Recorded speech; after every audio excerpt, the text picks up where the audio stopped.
What's up, everybody? It's CMP with Craftmaster Productions and Studio1Tutorials.com. Don't forget to stop by Studio One Tutorials. Get yourself a pack, a Midi pack, a loot pack, a super slimy, everything all in one pack. This is an amazing pack, going for $29.99. It's got loops. It's got a free 808 kit inside of it, and it's got the drum vibe transcribed from the Future and Young Thug project. Super slimy. And don't forget to stop by and get your premium membership. It is 50 cents a day. It comes with the without warning pack. So if you didn't want to invest in something like Super Slimy right away, you could go get a premium membership, grab a hold of the without warning pack, see what the MIDI packs are about, see what the lessons are about, step your production game up, and we take it from there. But today, YouTube, we're going to be looking at how to make tracks with MIDI loops, right? So I got this amazing pack. It's called the Unison MIDI and chord pack, and something really cool about it is it has these kind of chord stamps for every key. So it'll like, for example, it gives you in the G major folder or E minor, it gives you all 7 triad chords. So one way to use this, cool thing about Studio One is whatever instrument you have selected, whatever MIDI you choose to play from the browser, it'll play with that patch. So I've got I've got a dope ass patch from Amish Fear loaded up, and if I click these chords, so one cool thing about this pack in particular, because they have the chords drawn out like this in a given key, you can find a chord progression just like this. So if you were to go, I would know that, okay, I could use 145, 154, 16, whatever. So that's a really powerful tool right there. That's just something that I stumbled across. But if I go into the E minor deal and I just go for the actual progressions, using the diatonic triads, which is just the regular chords in root positions, I go to minor and I could just click around and see if I find a progression I like.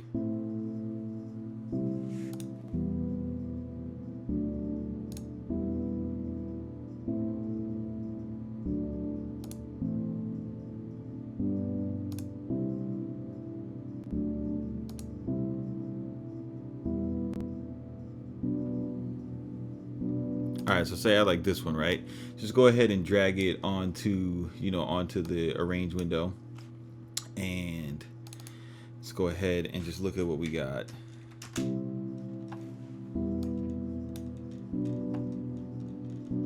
Now, see, I don't like.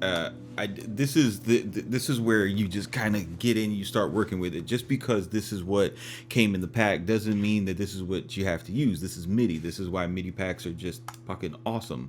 So I'm just gonna go ahead and get rid of these. I don't like those. I'm just gonna duplicate these out and listen to the progression I have now.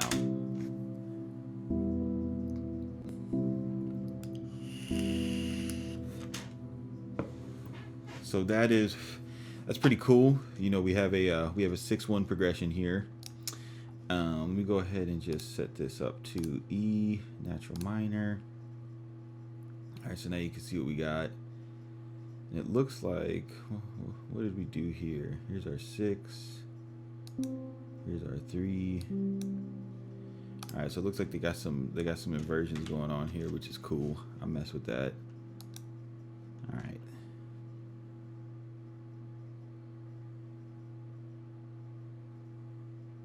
See. So what I'm gonna do is I'm gonna mess with this a little bit. I'm going to start. Let's see. Maybe start making some chops to the notes.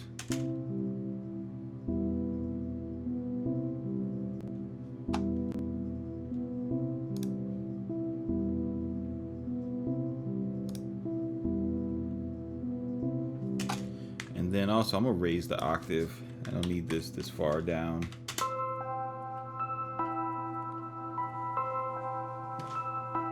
Yeah.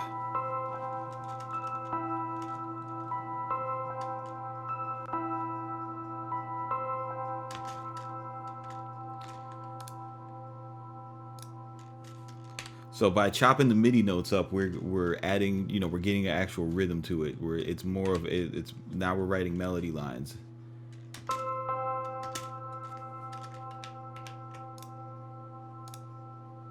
Let's see.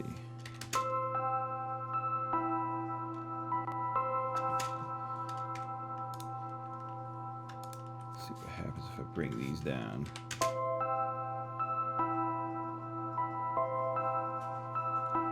Yeah.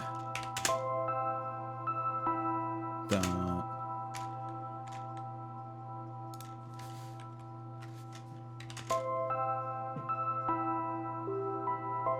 Yeah. All right. See, now we're getting into it.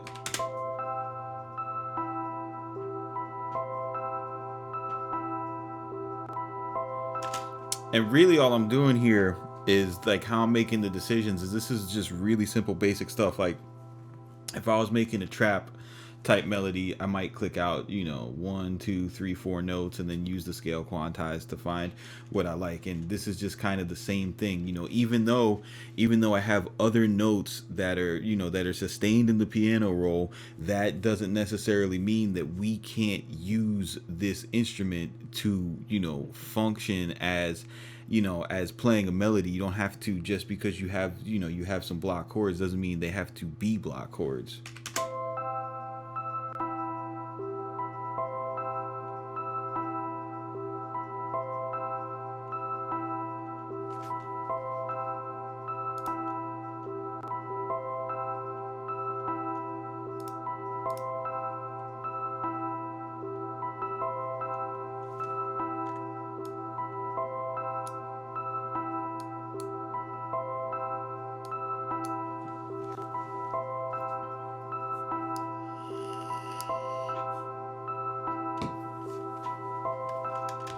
All right, and this is, remember, that was just, and this is just half of the, you know, half of the progression, right? So let's go ahead and throw some drums in here. As a matter of fact, to keep in the spirit of our,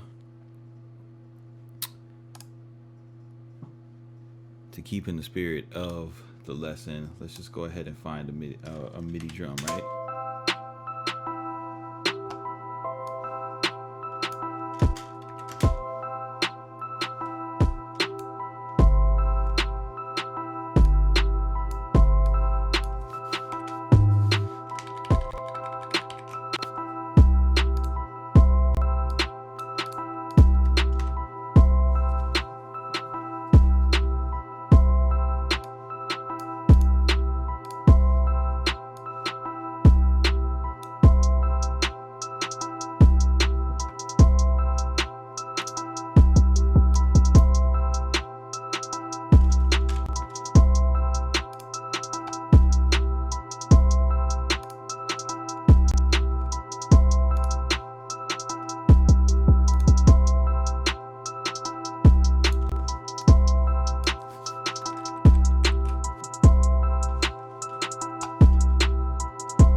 And then right there, just that quick, you know, you can have something that's perfectly usable, put together, and then, you know, you could go ahead and take it from here and add more things. Like I'd probably take this and I might copy it down to Nexus, and I've already updated this shit. It's fucking pissing me off. Might go for like a single layer pad.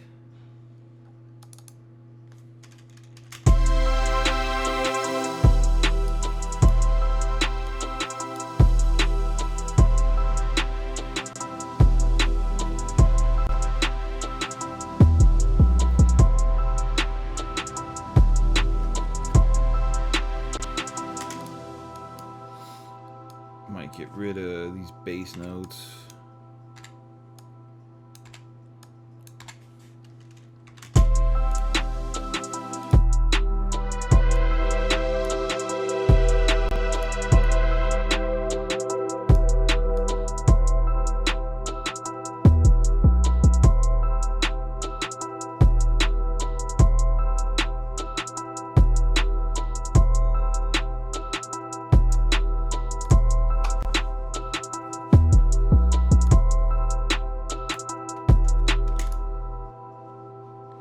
Go into contact, grab exhale.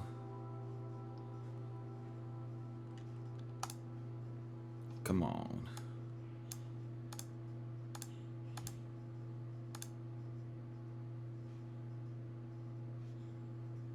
Where's the Dyson sphere? Here we go. We'll get rid of the steamy rise because it's garbage. And for this one, I'm just gonna take the root notes, or the bass notes, or whatever. Not the root notes, the bass notes. Sorry. Right.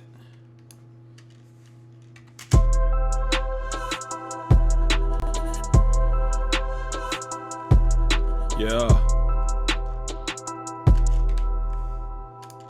Right.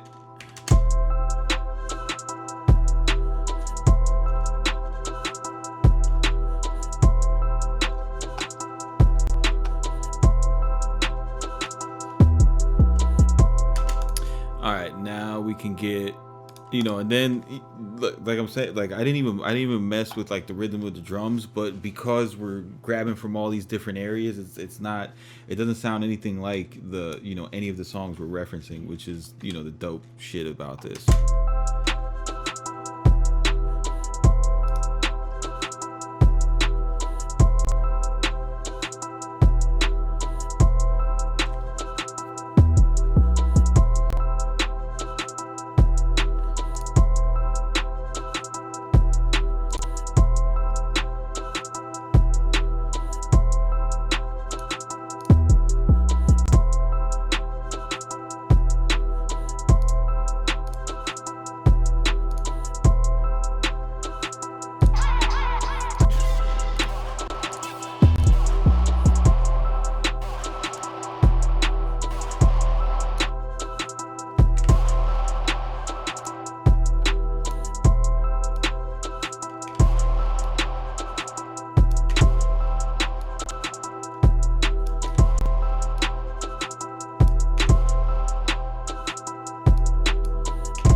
And then we can take it a step further. Let's see, we'll go to Amish Fear.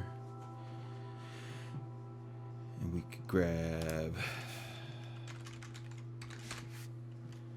the secret Drake bass. such a secret. Nobody knows about this.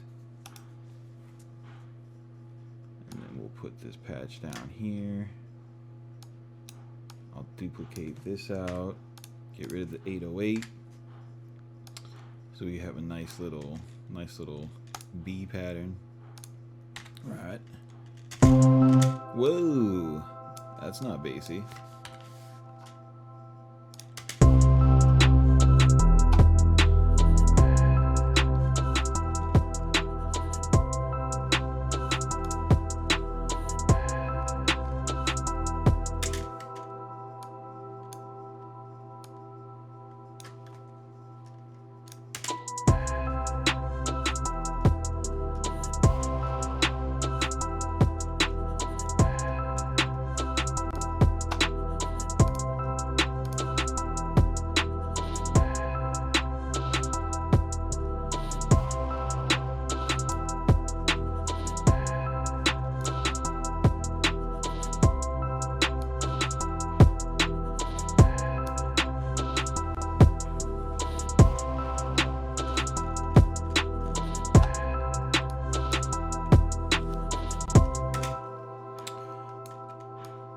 You know, and then once you got this together, arranging it is easy as fuck, bro. So this da da da da da da, right? So we got intro, blam.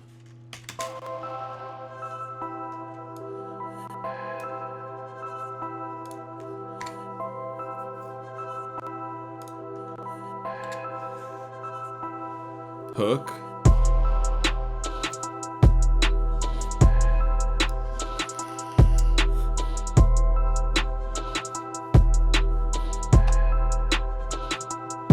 Hook repeat. I can put in the pad. I can put in the left, put in the taste, take in the pad, take in the taste, take in the cat, touch the pad, take your tan, pop a tan, touch the tan, pop a tan, that's the tan, make it friend, pop the tan, it's a bad tell the tan, put the tan, take your tan, put the tan, to the tan, look at the put in the man, to the things.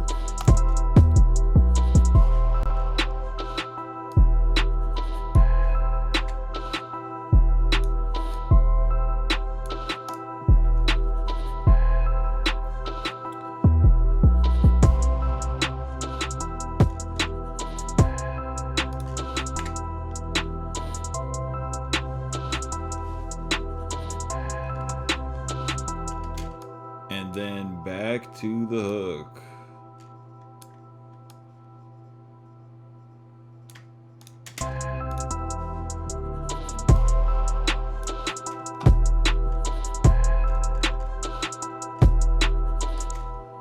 And then real quick, we'll just cut this 808 off. Oops. When we have the sub bass playing so we don't get bleed. All right.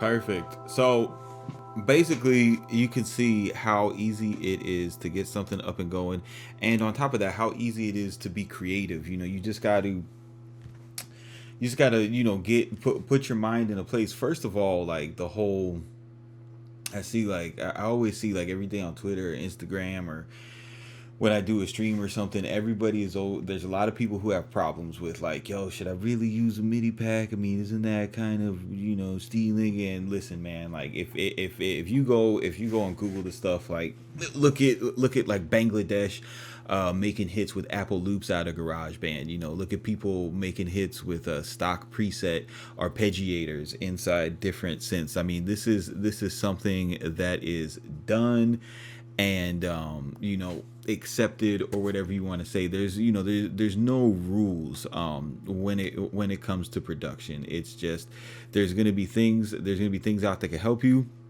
You can choose to use them or not. I mean, when when FL Studio and Reason started picking up Stream as as legit options to make production, people who were working on workstations and MPCs, and they thought that it was corny because you should be able to play and record all of your melodies live.